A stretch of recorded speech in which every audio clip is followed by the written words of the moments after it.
Vasanth TV ரசிகர்களுக்கு வணக்கம். இதை தெரிந்து கொள்வோம். இன்னைக்கும் தெரியாத பல விஷயங்களை தெரிஞ்சுக்கலாம். ஆக்சுவலாகவே நம்ம டைனாசர்லாம் வாழ்ந்திருக்கு அப்படின்லாம் பார்த்துருக்கோம் இல்லையா? டைனாசர் வாழ்ந்ததுக்கான அடையாளமே நாம் எப்படி கண்டுபிடிச்சோம்? அங்கங்கே இருக்கக்கூடிய எலும்பு குடுக்கெல்லாம் வச்சு இப்படிலாம் டைனாசர்ஸ் இருந்திருக்கு அப்படின்ற மாதிரி ரிசர்ச் பண்ணி கண்டுபிடிச்சாங்க. ஆனால் இந்த சிக்லூப் அப்படின்ற ஒரே ஒரு விண்கல் மட்டும் நம்முடைய பூமியில் மோதாமல் இருந்துச்சுன்னு வச்சுக்கோங்க, இப்போ வரைக்கும் டைனாசர்ஸ் இருந்திருக்கும். ஆனால் மனுஷங்களுடைய எவல்யூஷன் இருந்திருக்குமான்னு கேட்டால் அது கிடையவே கிடையாதுன்னு சொல்கிறாங்க. அதாவது மனுஷங்க மட்டும் கிடையாது, எந்த ஒரு பாலூட்டி உயிரினமே வாழ்ந்திருக்கவே முடியாது அப்படின்னு சொல்றாங்க. இதுக்காக ரீசனா நம்ம நிறைய சொல்லிக்கிட்டே போகலாம். ஏன்னா ஹியூமன் எவாலுவேஷன் அப்படின்னு பார்க்கும்போது குரங்குல தான் மனிதர்கள் வந்தாங்க அப்படின்னு சொல்றாங்க இல்லையா?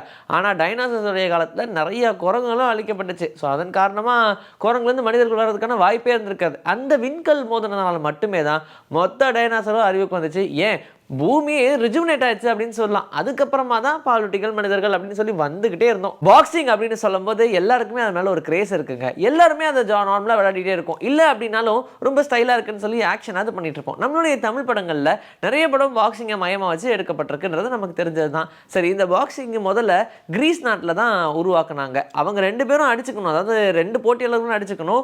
ஒன்று அந்த போட்டியாளர் நாக் அவுட் ஆகணும், இல்லை மயங்கி விழுகணும். இந்த மாதிரியான விஷயம் வரைக்கும் தான் ஃபர்ஸ்ட் பாக்ஸிங்கை கண்டுபிடிச்சாங்க. ஸோ அதனால் நிறைய இறப்புகள் வந்துட்டே இருந்துச்சு. கொஞ்ச நாள் இது அப்படியே நிற்பாட்டியும் வச்சுருந்தாங்க. ஆனால் அதுக்கப்புறமா புதுசாக ரூல்ஸ் அண்ட் ரெகுலேஷன்லாம் சேஞ்ச் பண்ணி தான் பாக்ஸிங்கை திரும்ப களத்தில் இறக்குனாங்க. அப்பையும் பாக்ஸிங் அப்படின்றது இப்படி ஓடிட்டு இருந்தாலும் இல்லீகலாக நிறைய பாக்ஸிங் டோர்னமெண்ட்ஸ்லாம் வெளிநாடுகள்லாம் நடக்குதான். ஆனால் அங்கே இதே மாதிரியான ப்ரொசீஜர் தான் ஃபாலோ பண்ணுறாங்க. பட் எனிவேஸ், கிரீஸு தான் பாக்ஸிங்க்கு அப்பா அம்மான்னு சொல்லலாம். ஜப்பானில் நடக்கக்கூடிய கொடுமையான விஷயம் என்ன தெரியுமா? அம்மா அப்பாவை பார்த்துக்க முடியல அப்படின்றதுக்காக நல்லா பெரிய பெரிய ஆட்கள் இருக்காங்க இல்லையா, அவங்க கூட நிறைய ஹோம்ஸில் சேர்த்துடுறாங்க அப்படின்னு தான்.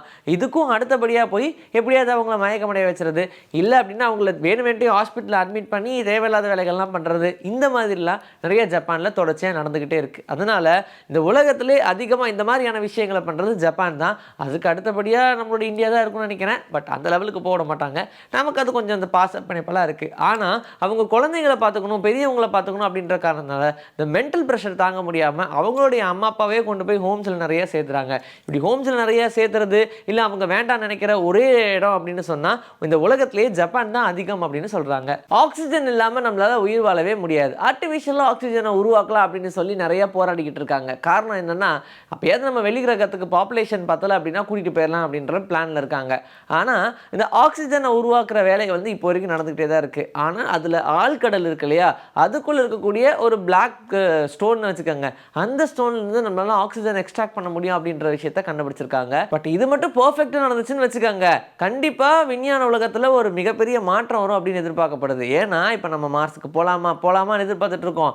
ஆனால் இந்த மாதிரியான விஷயங்கள்லாம் நடந்துருச்சுன்னா ஆட்டோமேட்டிக்காக மார்ஸ், ஜூபிட்டர் அப்படின்னு சொல்லி எல்லா இடங்களையும் ஆக்குபை பண்ணிடுவோம். நம்ம இன்னைக்கு நம்மளுடைய தெரிந்து கொள்வோம் நிகழ்ச்சியில் தெரியாத பல விஷயங்களை தெரிஞ்சுக்கிட்டோம். இதே மாதிரி அடுத்த எபிசோட்ல உங்களை நான் வந்து சந்திக்கிறேன். Until then, this is bye from me, Jashri. Take care.